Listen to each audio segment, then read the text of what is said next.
come to this grove? What has that madwoman done? So you followed me here. You are stubborn. And I admire you for that. But you should never have come. I have restored the Archons to life, just as I promised. We defeated your Archons, and your four-armed demons too. They're not going to save you. Here the old Legion fell, shattered by my hand. Do not presume that you can avoid their fate. The Archons are not all that has returned. The power of creation still lives in this grove, and anything can be born anew. Even the creator gods themselves. Is she mad? She can't mean...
To the fight.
into the fray.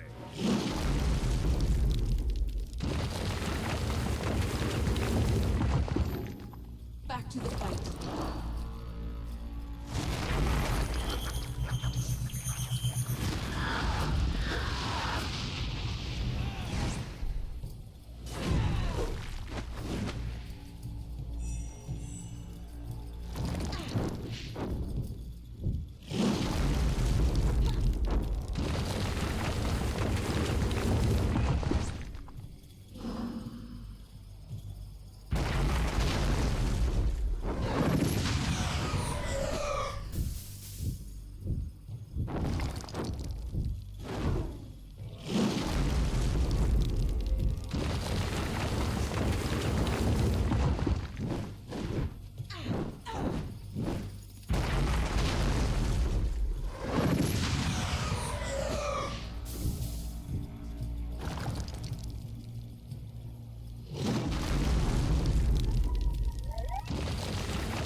The voices of my mother's gods. I cannot hear them anymore. Not even a whisper. They are lost. You will not see them or hear them ever again. You lie, child. Or whatever you truly are behind that innocent face. No, Jane Cassinder. I speak the truth. What remained of your mother's gods has been destroyed, and the power of creation has fled this grove. It will never return. You told me that this forest grew from a seed of the first creation. Is it dead then? That cannot be. My mother searched for thousands of years, and this was the only remnant of her gods that she ever found. The power in this forest might have been used to restore the old gods and all their servants to life. Not the twisted half-life that you gave them, Jane Cassinder. A true rebirth, as they were at the dawn of the world. But you called upon that power to destroy, not to create. You twisted the power of creation to your own ends, until all that was left was an empty shell, rotted from within. And now, it is gone. The forest was already corrupted, even before Jane tried to call the Archons back to life. The first time Jane called on the power of the old gods, it was to murder Hugh Montbaron 30 years ago. She knew she was misusing that power, but she was too full of anger, and she didn't care. After that, the Mournweald grew rotten and sick. All its potential for good was lost. So she came back, and made the same mistake a second time. Yes, driven by anger again. So the Archons that she called back to life were nothing but monsters. It was the same for the Creator God. The creature that you fought was shaped by Jane's fury and guilt. Guilt? Yes, Jane Cassinder. You can hide your remorse from yourself, but you cannot hide it from me.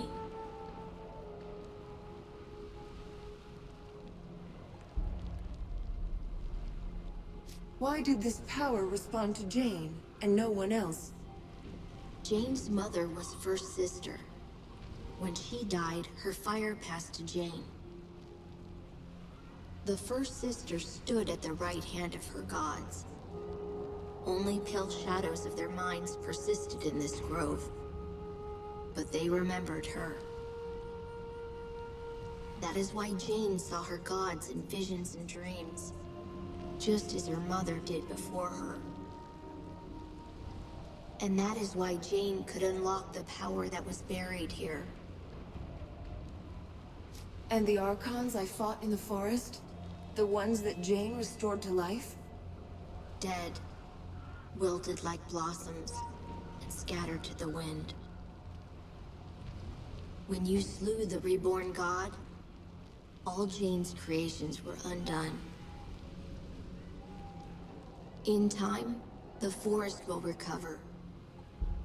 But it will be ordinary, no longer the Mournweald, with the power of creation at its heart. We have a decision to make. What to do with Jane. Not yet. There is one thing more. The other Archons did not lie. You died in this forest, and 30 years ago, you were given new life. Here in this grove. And you were the one who carried me out of the forest, for Odo to find me. So it was you who restored me to life? I carried you out of the forest, yes. But I didn't give you life. I have no power over the old gods, or their creations. It could only have been the Creator gods, whatever was left of them, that called you back to life. If they gave me new life, it was just after Jane destroyed the Legion. The forest was already becoming corrupt. Perhaps the Creator Gods knew they were doomed, and they wanted you to destroy them, to undo Jane's mistake. We'll never know for sure, but if that's true, then you've honored them. And Jane? What of her? Remember what she did. Not only to my father, but to all the rest of the Legion too. It was her crime that started this. I expect no mercy from the Legion. Do as you like. Before I pass judgment on you, I want to know why you acted as you did. Honestly, and in your own words. Why did I slaughter so many Legionnaires who had no part in killing my father, the king? I was young, full of anger. My father was dead by the Legion's hand. So I raised an army. I swore to avenge him myself, if I had to carve my way through every chapter house in Ebb. If the other Legionnaires had handed over Mont Baron, I would never have hunted them down. But they were so stubborn, so loyal to their chief. That was wrong of me. I should not have punished the whole Legion for Mont Baron's sin.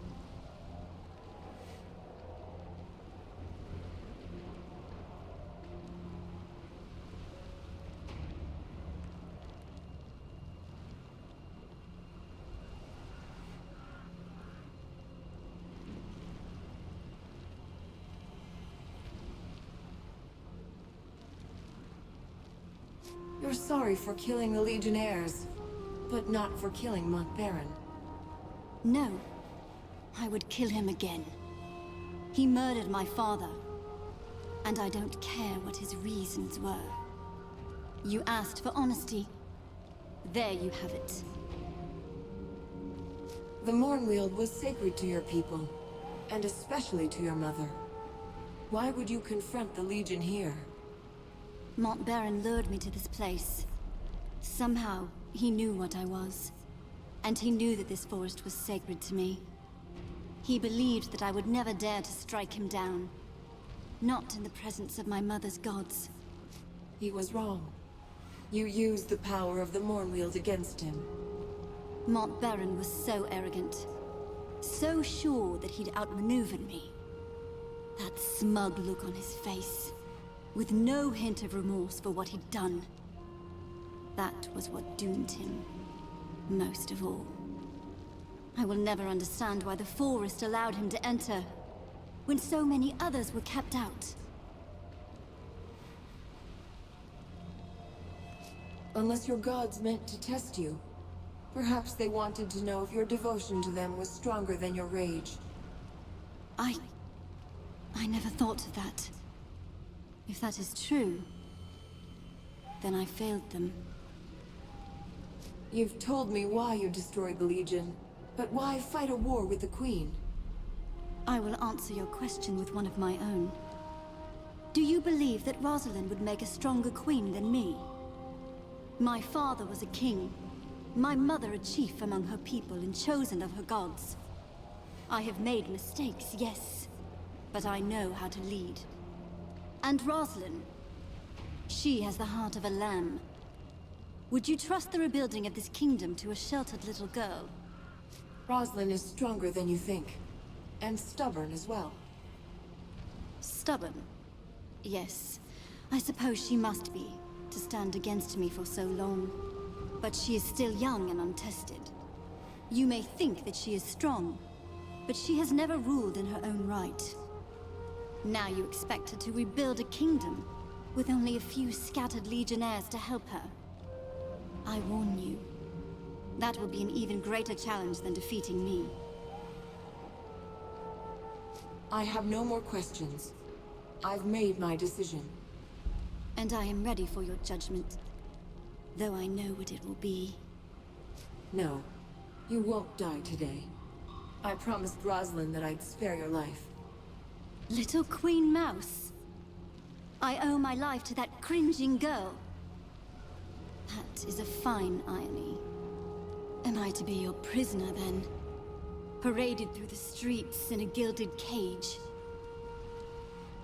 Atone for all the suffering you've caused. Help us to rebuild the kingdom. You are not the Legion I remember. They were arrogant, and they would never have proposed such a thing. Very well. You have my promise. I will use what influence I have to help you heal this country. Let the war between us end. By those words, Jane Cassinder, you are bound to the Legion now. It's over then. For now, you deserve a rest. But it may be short-lived. Not all of Jane's followers will accept her defeat. No, they will not. The country is still divided against itself. And the Legion has old enemies. They have not forgotten you. Some may be far worse than Jane. But you've shown yourself to be fair, as well as strong. Whatever happens, the people of Ebb will stand behind you. Time to leave, I think. Odo and Martin must be waiting for news. We part ways then. I will be watching. And one day, I will see you again.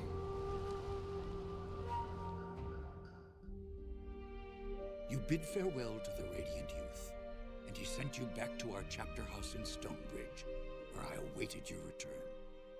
In the weeks that followed, news spread of Jane Cassinder's defeat. Her army scattered, giving us time to rest and regroup. Martin Guiscard returned safely from the Spire, along with Meister Wolf and the Automaton army. Only a few weeks later, elections were held in Stonebridge. Meister Wolf, who had been so public in his support of the Legion, almost won the office of mayor. But he was defeated in the end. Many people had wanted the dapper old gent to hang. They resented the fact that the Legion had spared his life, and they blamed poor Wolf. After the humiliating events at the Foundry, Meister Castle was forced to resign as Guildmaster of Ironmongers. The Cyclopses negotiated a new contract for higher wages, and with the help of Meister Fiddlewick, formed a new workers' union. For the first time in 100 years, they were permitted to leave the Foundry and spend their newfound wealth in the markets and taverns of Stonebridge. Cyclopses are becoming an increasingly common sight in Stonebridge, and many believe that they will eventually take their place as equal citizens of the town. Archambault du Payen, formerly known as the Dapper Old Gent, proved a valuable addition to the Legion. His knowledge of Legion magic allowed us to retake control of the Sentinels that had long guarded our chapter houses and estates. But the Gent couldn't leave our chapter house without drawing an angry mob. His confinement started to drive him mad. So he returned to his beloved causeways, beneath an endless sky, and he dwells there still. With the reopening of the Heroes Crypt, pilgrims returned to the Rukenval, and merchants followed. The following winter was harsh, just as Lazar Basili feared. But thanks to the trade from the south, the people of Ravensrill stayed warm and fed. When spring came, many more pilgrims arrived, and the town of Ravensrill grew wealthy again. Lazar and his people built a new stone wall around the town, and reclaimed their abandoned houses and farmsteads from the forest. It is a happy change of fortune for a long-suffering town. In his last letter to me, Lazar added one other piece of news. Gunderic Manor has a new mistress, a witch called Leona.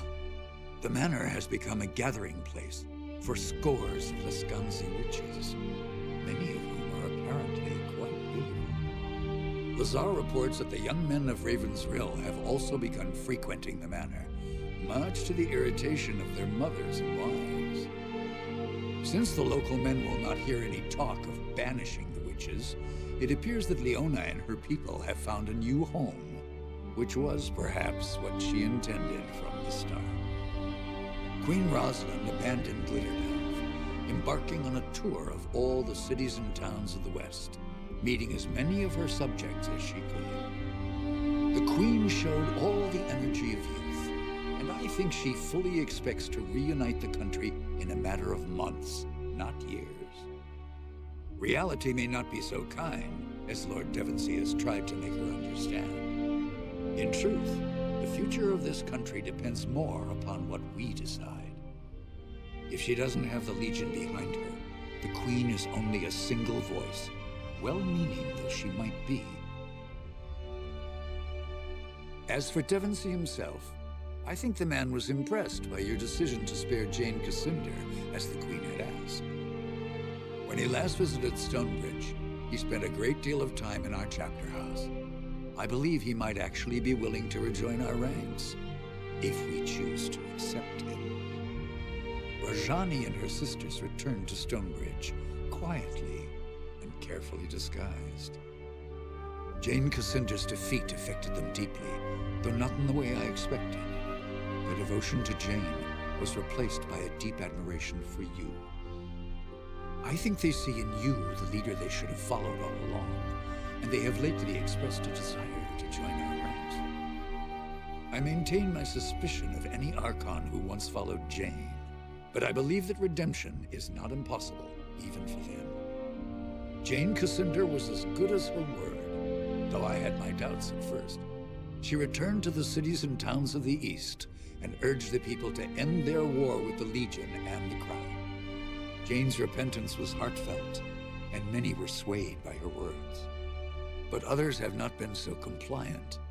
The Church Synod in Bisselberg, who once called Jane a saint, have declared her apostate and threatened her life. Though Jane refuses bodyguards of any kind, Queen Rosalind fears for her life.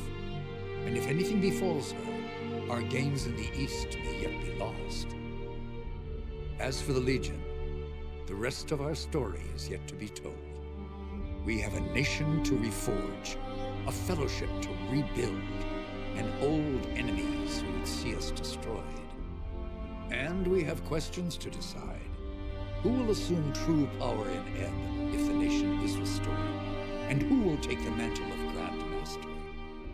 But these matters I leave for another chronicle and another time. Whatever happens, know that you will not face the future alone.